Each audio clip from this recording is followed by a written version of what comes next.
6 o'clock. I will go ahead and call the meeting to order. Roxanne, if you'll please take roll, and if we'll all stand for the Pledge of Allegiance.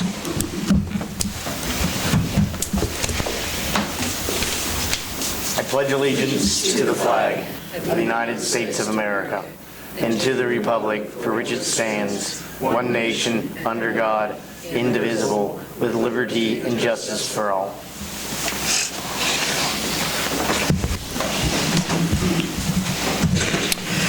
Has council had time to review the agenda?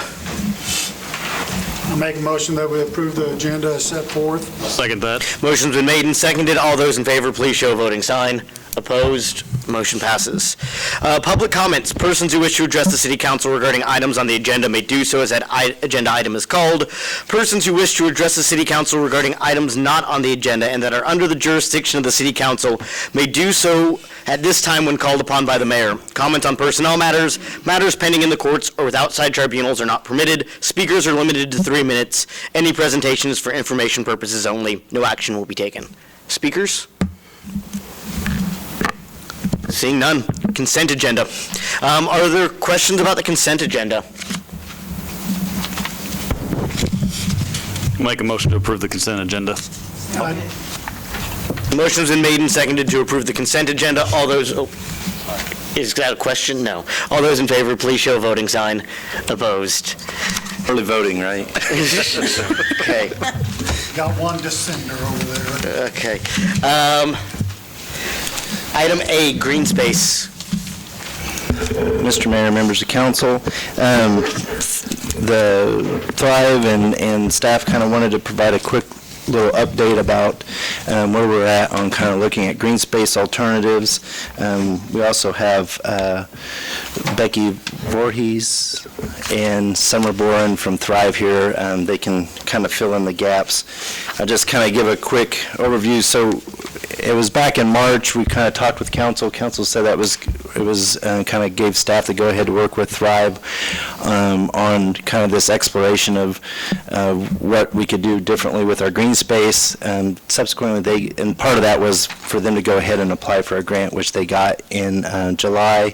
And then we kind of set out getting a load of information about kind of native grasses and how to restore places that are no longer native but back to native grasses and kind of prairie restoration things. And we spent a day and did a site visit at the Prairie Center in Olathe.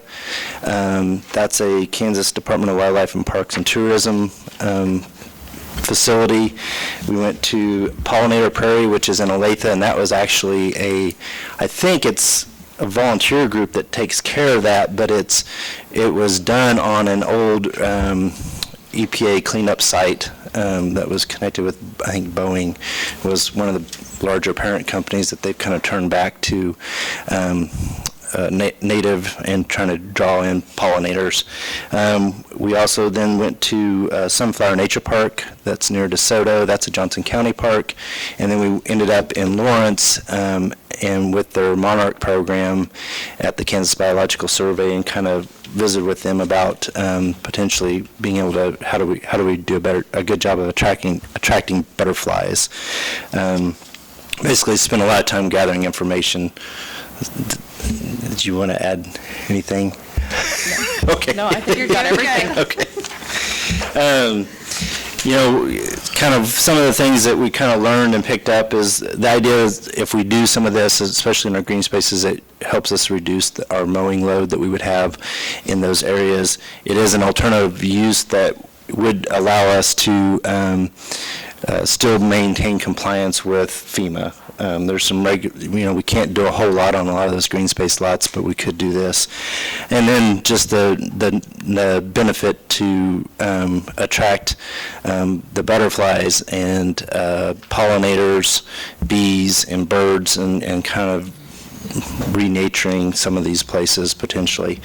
The timeline or the restoration efforts, the timeline would be, our understanding of that is that it is best that, like in August, September, you do a kill on on the ground, and then you come back in February-ish and do plantings to get the prairie, or to restore the native grasses and the wildflowers. That establishment of that would take about 2 to 3 years, probably, to get it really up and going. And we would need to, probably, to be really attractive to butterflies, they talked about kind of planting clusters of flowers. So kind of most native grass has wildflowers in it, but we'd probably want to take certain, I think it has to be 3 or 4 square feet, and really concentrate flower plantings on that. And that's kind of where the Monarch Watch comes in, where we would have access to milkweed specifically through them, that we could plant clusters of milkweed in different areas. And then we would have to address, typically with this, you have some sort of mass removal, which basically means you're going to cut it once a year, or potentially burn it. And I have talked with Chief Thayer about that, and kind of started that conversation. Most of these places, if we were doing it kind of on the south end, you'd want to mow a buffer strip around that, and then have kind of the native area as the bulk of whatever the lot or the group of lots. Anything? You're starting with a relatively small area, though, if you look here. I'm getting there. Just So kind of what's plan. next is trying to, if council wants us to kind of continue to move forward, the idea is that locations and where you've got a set of 3 maps in front of you. The first one kind of shows an area outlined in blue along the rail trail, just north of what is Bruner Street. And that's about a 1-acre plot that we kind of thought, it's not one of our true, what we call a true green space, but it does have, we would have access to water fairly easily there. It would play nice to be right close to the trail, and be close to the highway, close enough to the highway that you can get, maybe attract people to come and just check it out, because we would probably have this plotted and put a pathway through that. The other 2 photos, which Corey does have up on the screen too, is one kind of the green space lots that we have in the southwest part of Iola. And so all those that are kind of that probably a little darker shade of green that are a common color, those are green space lots, spaces that we currently have contracted most. So you can see that we've got quite a few lots that are kind of contiguous, and it kind of offers the opportunity that you could potentially get, I think you could kind of weave a pathway down to South Washington, which would then give you an access to the Washington Street, or Washington Avenue Bridge. And then we have a map of some of the larger green spaces that we have contiguous areas in the southeast part of town. Kind of the other thing that we would need to do if we want to move forward is really work on kind of educating and getting this kind of, starting that conversation with the public, because this is a little different look to our areas that we would modify. And then also finding some additional partners. Thrive has kind of identified Evergy's Green Team. They would potentially be partners and provide seeds and potentially even help with planting the first time around. Monarch Watch is a place where we can get access to milkweed. There's, I think, some potential state and federal programs that we can potentially utilize for some of this. And then I don't know a whole lot about it, but there's a thing called OWLS, which is Outdoor Wildlife Learning Sites, and you can develop those, and it may be something that we can incorporate that as well. That's kind of about all we really have for tonight. If there's any questions. I would like to know that this isn't all the green spaces. We're doing a relatively small amount to see how it takes to see the work on it. That this isn't going all in. This is this one little area, and then we will see how well it adheres here, how much maintenance it really is, and other things as we begin to expand the program. So Was that area killed off? No, we have not done that. So the earliest would be is we would be have killed it off next fall with planting in 2021 to get it established. Yeah, as we kind of got into this, the timing wasn't going to work for us to have enough information and feel like we could move forward with us to kill it off this year. This blue part, this is an old railroad right-of-way. Is there enough dirt and stuff there where we could?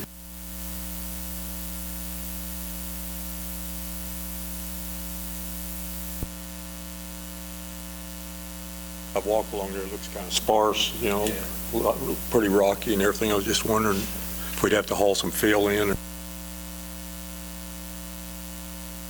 Purchase the plants locally. Well, that would be next year for another grant round, but I'm sure that's some. If they have them. I know we don't have milkweed Locally. local. Well, I think I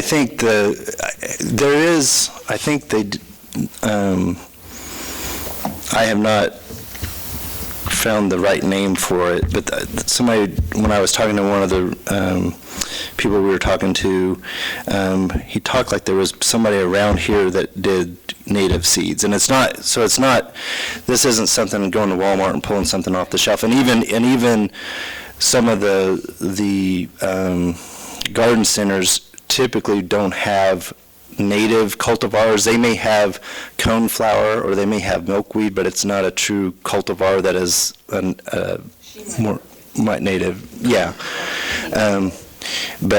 So those are some options that we would still have to kind of explore where we would get access to those. My only concern is looking at this map, and I'm not saying this because I got green space around me down on South Second where I have my garden, but we really need to consider about burning, because, you know, if you burn that off in August, September, I still got my garden in. If embers get over into my garden goes up in flame. As far as timing of burning, I'm not sure if we were going to do that, when that would be. Typically, a lot of times I would assume that we'd kind of follow that potential like what they do in the Flint Hills. That's usually a springtime burn that you do to kill everything off, and then everything kind of rejuvenates after that. So I would imagine we would follow that same type of pattern if we were going to use that. And like I said, that's an early conversation. We'd want to make sure that, you know, we're not going to do it when the wind's out of the south and high wind days. And there again, just exploring that as an option, and then potentially even kind of a little bit of training on the fire side of things. I would suggest, if you have the opportunity, though, to go visit Tallgrass Prairie National Park there at Cottonwood Falls in that area. You'll learn a lot about the native grasses and a lot about the history of the native grasses and how important it really is. It's a very interesting day trip. And I think that anybody that has questions about it, if you go make that day trip and learn some of that history and learn about some of the tall grass prairie and the native grasses, you'd see how valuable this really is. I understand that, and I've been there. I'm just thinking, you know, not only my garden, but I know some of these green spaces, there's houses around fairly close to them. I would just be concerned that if a sudden gust of wind come up and it blew embers onto a house or other property that wasn't wanting to be burnt, you know, where the trouble would be. So I would be real cautious and really want to study the burning aspect of it.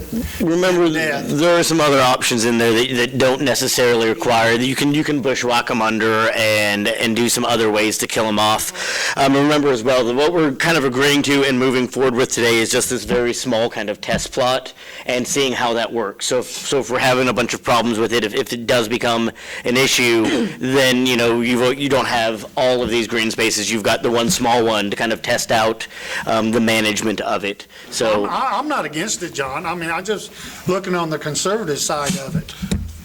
What's our end goal for this? I mean, what is our main goal for this? Is this to reduce mowing? I think, This right now doesn't reduce any mowing. well, it reduces mowing for city staff. Sure. But I think ultimately it is to reduce the regular mowing that we have to have in the green spaces. I think ultimately then you can kind of look at some of these lots and you can look and say, well, there's a few that if we fill in the gap, we could have a whole block.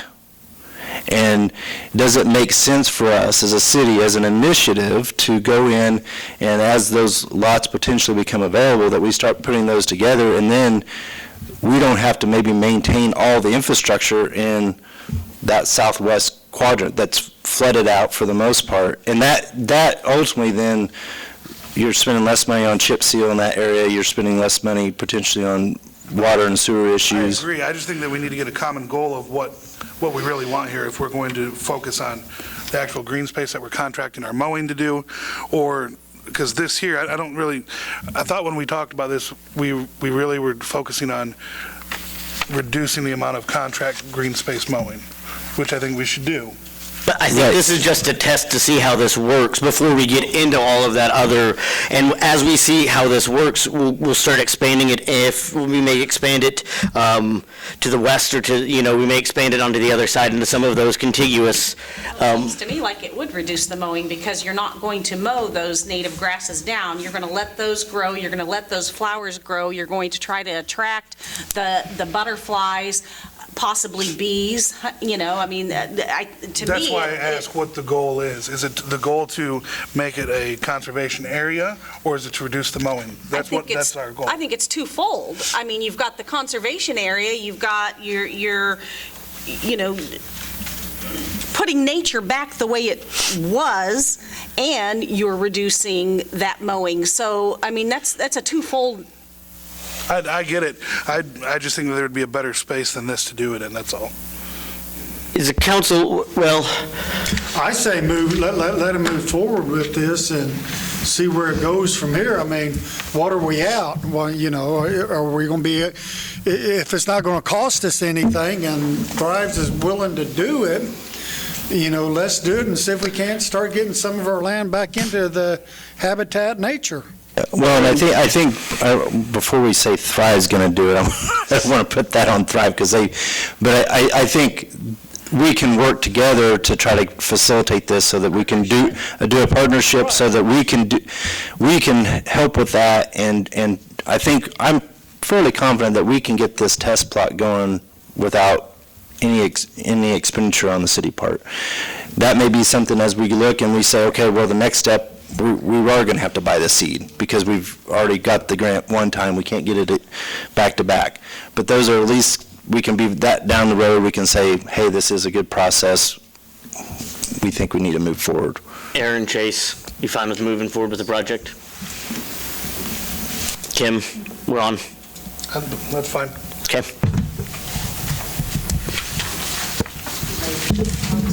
I know. Thank you for coming tonight. Well, thank you all very much. New business, or unfinished business, item A, sales tax. Ordinance 3489.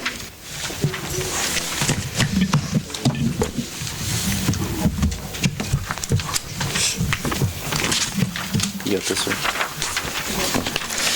Mr. Mayor, members of council, based on conversations from earlier this year and during the budget process and at the last council meeting, ordinance 3489 has been prepared for council's consideration. And the ordinance serves to maintain the same funding level that has been in place since 2012 and extends it 1 year through December 31, 2020.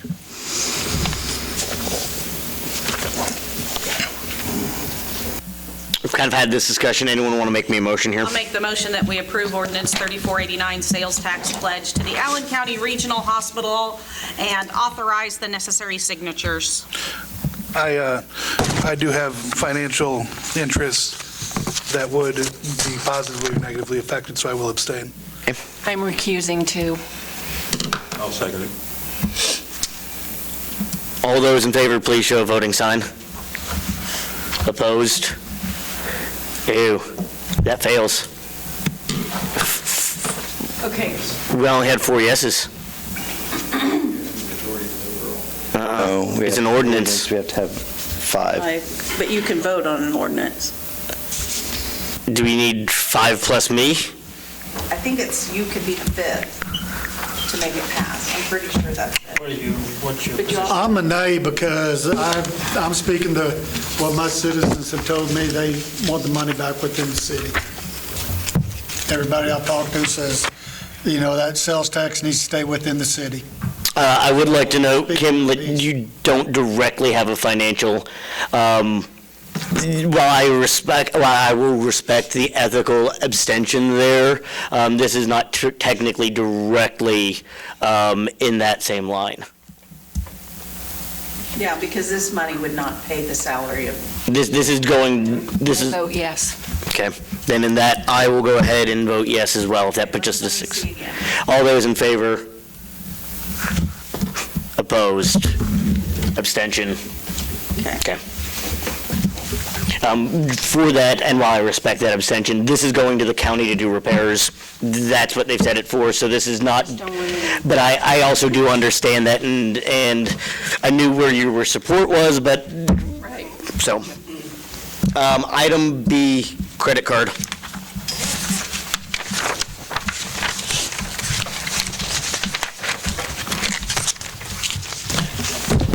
Mr. Mayor, members of council, as part of the 2020 budget process, and again at the last council meeting, council's consensus was to transition charges for credit card payment processing to the customer.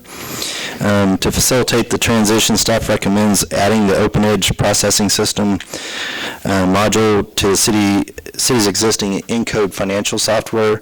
The new module better integrates and facilitates credit card and other payments with the Encode system.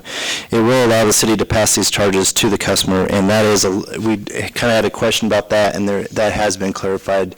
KSA 12-16-125 speaks to the ability of the city to pass those charges on. They have to be, they can't be more than equal to the charges that we would receive or be charged from the credit card company.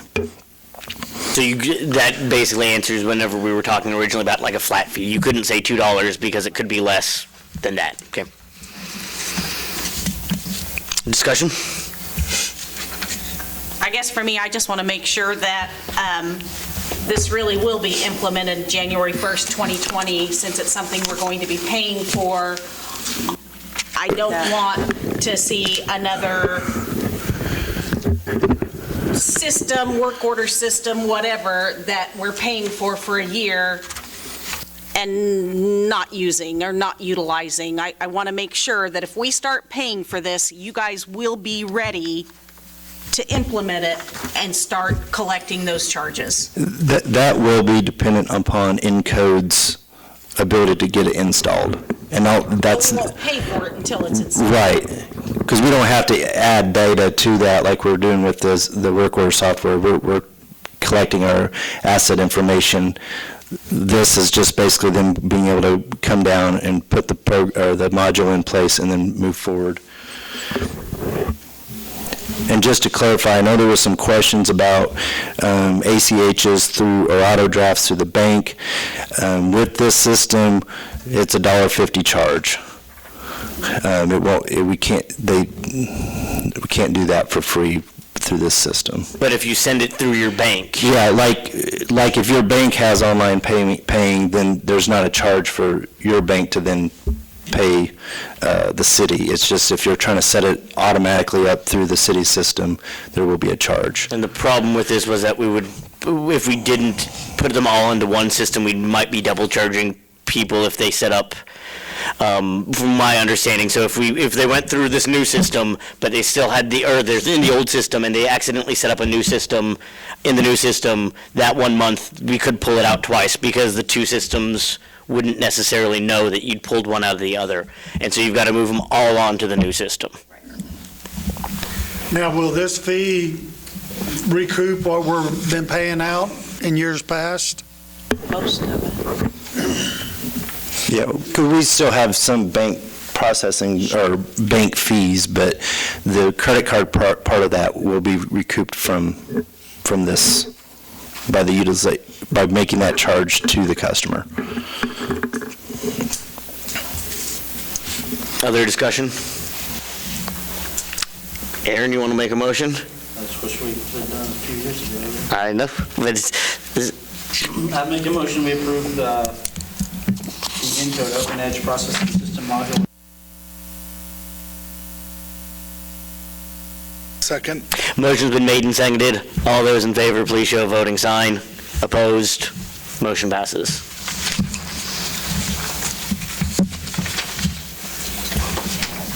Item C, pay scale.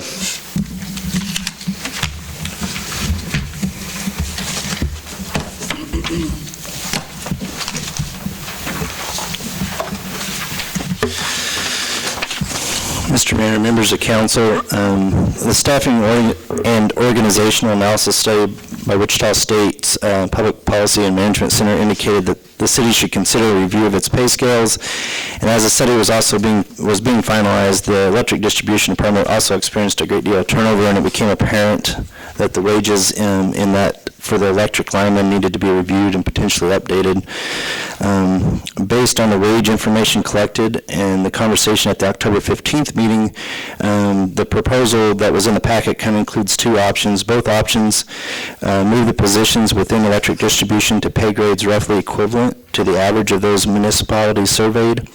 One option transitions employees step for step. For example, if an employee is in step 5 in their current pay grade, they would end up being in step 5 of the new pay grade. The second option places each employee in a new pay grade, but only gives them an increase of roughly 15%, which is basically half of the overall increase, and it puts them in a step closest to that 15%.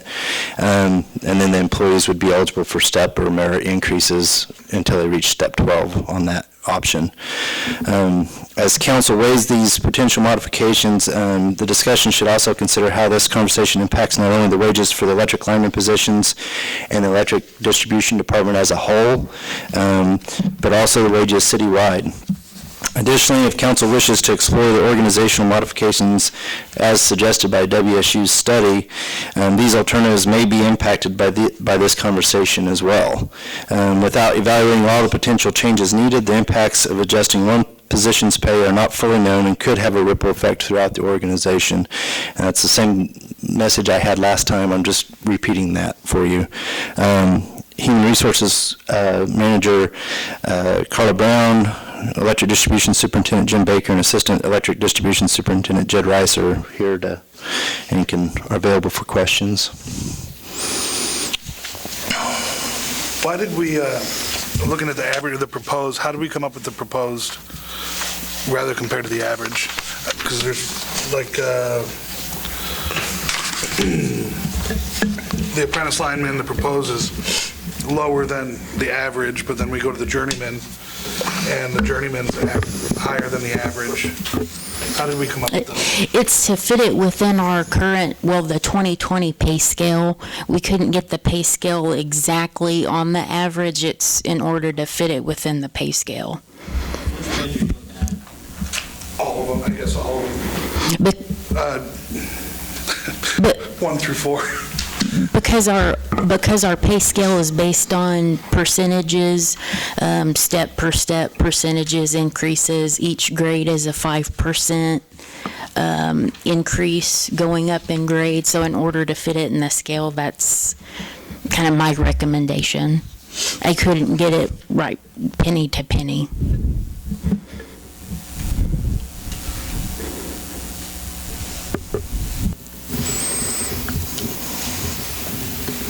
Aren't we making a new pay scale? So why can't we get it penny for penny?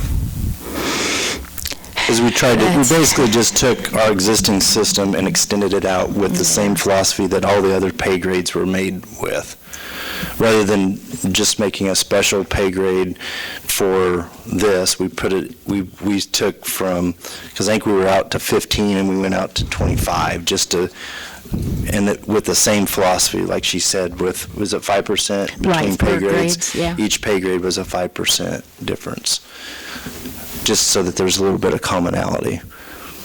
Well, looking at everything, it looks like it's going to put us kind of in the middle of the pack with the cities around us.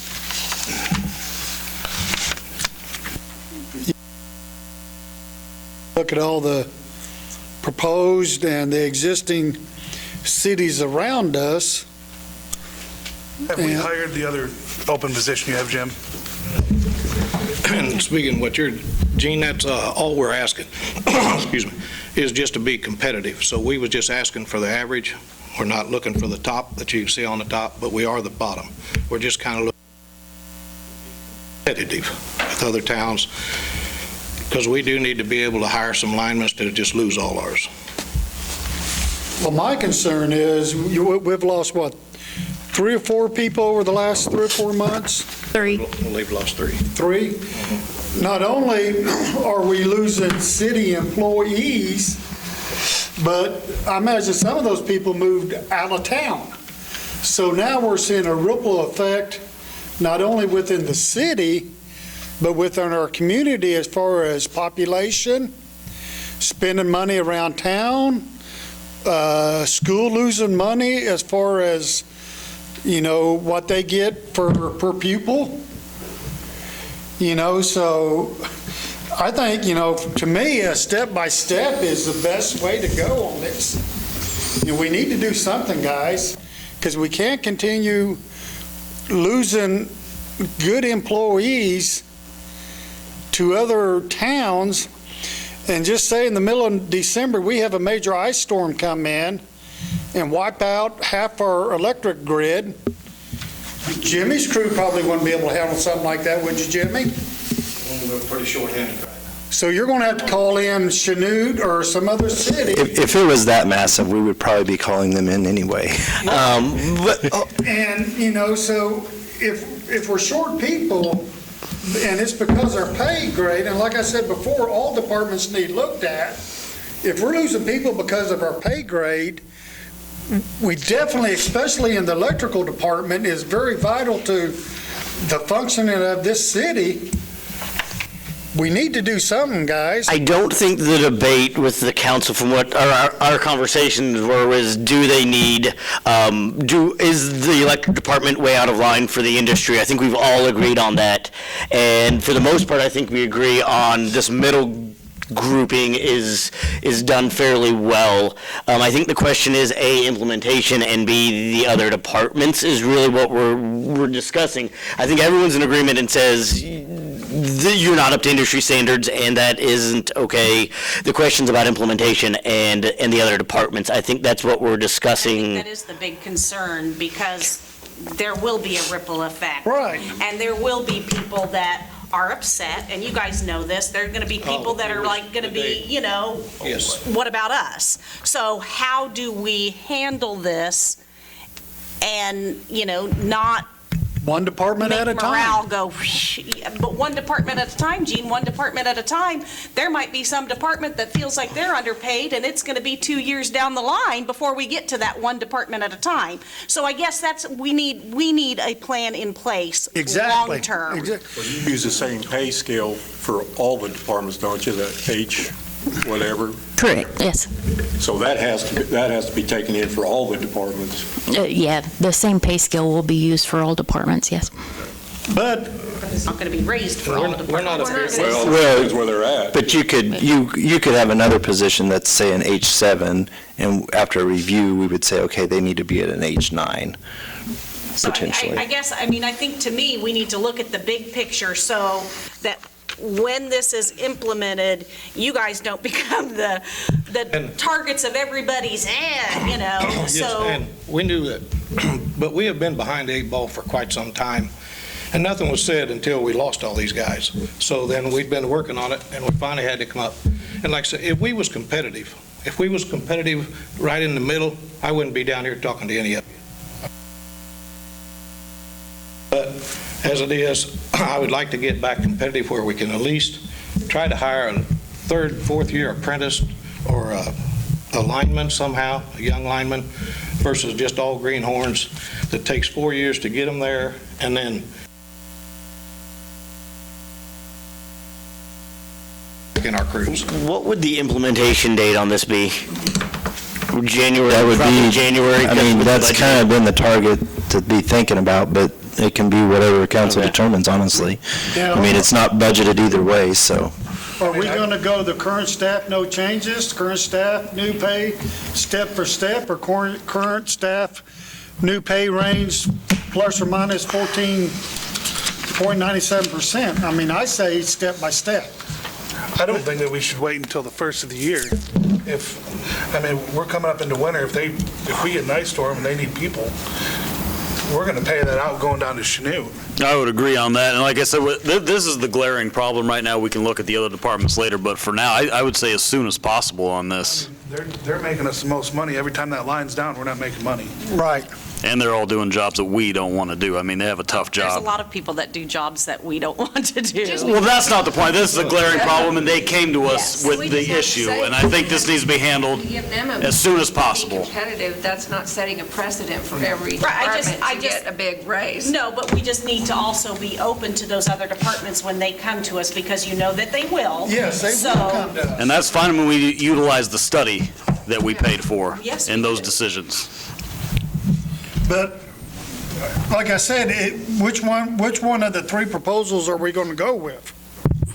Aaron, you've been pretty quiet here. I see you chomping at the bit over there. I'm not chomping at the bit, Taking it all in? Okay. I'd rather not have to be part of this decision, honestly, because I'm not going to be around to be part of solving the problems that it's going to create. So it's a tough spot for me to be in. The easy decision, because it's obvious, I agree with Chase here, that the electric department needs to be addressed. The scales need to be addressed, but, and I'm an analytical person, and sometimes I suffer from paralysis by analysis here, but I just want to make sure that we have, because this is setting a precedent, and this is going to create issues that people have to solve down the road, both with the departments and potential employee morale issues, and the funding mechanism that's going to, if we're making decisions to spend money, we need to understand that we're going to end up raising rates somewhere to cover that. And then do we have a method of reviewing pay scales in place with this decision that we're going to be able to apply to other departments? Or are we going to have to adjust it department to department? What we've done is kind of taken the model that that got developed along the way here, and to look at different departments from different municipalities and trying to get those that are comparable to us as much as we can in size, but also in what activities that they do. Because a lineman in a small community out in western Kansas may not do everything that a lineman in Iola needs to do. And so we want to make sure that we're trying to get as much apples to apples. This is one of those things that you can't ever get apples to apples, but we're trying to do that, and we're trying to do that with every department. We've kind of set up a general rubric guideline of here's how we're going to do this. Right. Yep. And so we do have that in place, and the other departments are already working on their plans and their review. That is my number one concern, is that A, you have a methodology for how you're making this decision, and then B, that the same methodology is going to be able to be applied to the rest of the departments, for the most part, because I know that there are differences in the departments. So if you feel like that you have that in place, that then I'm comfortable with moving this forward now. So, I'm getting a little consensus here, and that means then the discussion goes to the two proposals, basically.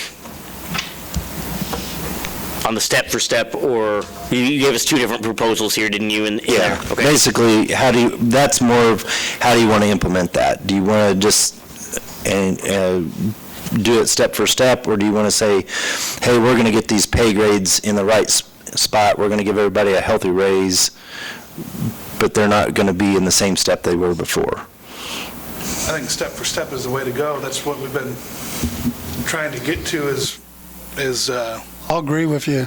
We're trying to get people from not leaving.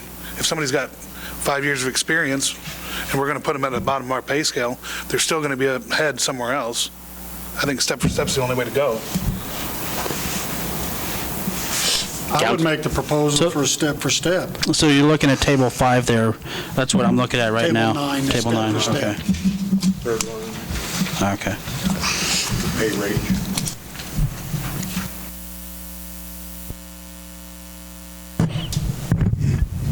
Oh, that's the overall cost.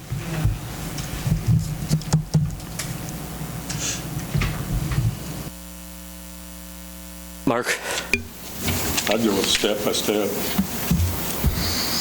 Nancy? And it's fine today if you still if you need time. I'm not, this isn't a binding decision, but we do need to give I them. would say step for step is the one that makes the most sense. I just want to make sure that we're prepared for other departments. I mean, I know we need to do this. I know you guys are underpaid. I know. Kim? Step for step. Ron? Yeah, you, Step for step as soon as possible. I'll agree with Ron. Always step for step. I'll agree with Gene. there you go. Okay, I think you've got some direction there. Well, I guess my thought is we probably, if we're there, Would you want to? let's do a motion to I would make- adjust this as proposed with the step-for-step plan, and then put whatever effective date. Now, we're going to need, if you're going to do it as soon as possible, Probably next that's, pay period would be. that would be the first, what would that be? Would December 1 be, Monday, what is that, the 18th would be the next pay period. Okay. Well, I would make the motion that we adjust the pay schedule to reflect the new pay range step for step, effective the next pay period, November the 18th. Is that right? I will second that. motion's been made and seconded. All those in favor, please show I voting just sign. have, before I vote, Okay. I just want to reiterate, there is a process, the administration. There is a process on the administration side to evaluate all this. Okay. Getting those evaluations and council's consideration of that is on council. But you have a system you're comfortable with? Yes. Okay. All those in favor? Opposed? Motion passes. Thank you. Thank you, gentlemen and lady. Council and administrator reports. Ron? I have none. Nancy? Or Kim? Sorry. Nancy? It's cold out. Stay warm. Mark? Aaron? I have nothing, sir. Thank you. Chase? Nothing. Gene? I would just like to say a delayed Happy Veterans Day to all my fellow veterans out there, and upcoming Thanksgiving, Happy Thanksgiving. Everybody have safe travels. I do have one issue, and I was going to bring this up on mine, just for a quick kind of show of hands. We have one meeting, the next meeting's supposed to be the meeting before Thanksgiving, but I know many of you are maybe traveling out of town. I know others of you might be having family in and are preparing for that. By kind of a nod or not, are you able to meet the Monday before Thanksgiving? I understand it's a very busy time if you're out of town. Some of you, again, might have family members and you're cleaning your house because they're staying there on Tuesday. So, I got grandkids to clean my house. so meeting, or are we willing to meet on the Monday before? I'm fine with it. If you bring a turkey. Okay. I'll be there. Okay, we will plan on keeping that meeting. Or pumpkin pie. Secondly, remember, as we get that cold north wind, don't freeze your pipes. It's getting cold out there real quick. And with that, get those pets inside.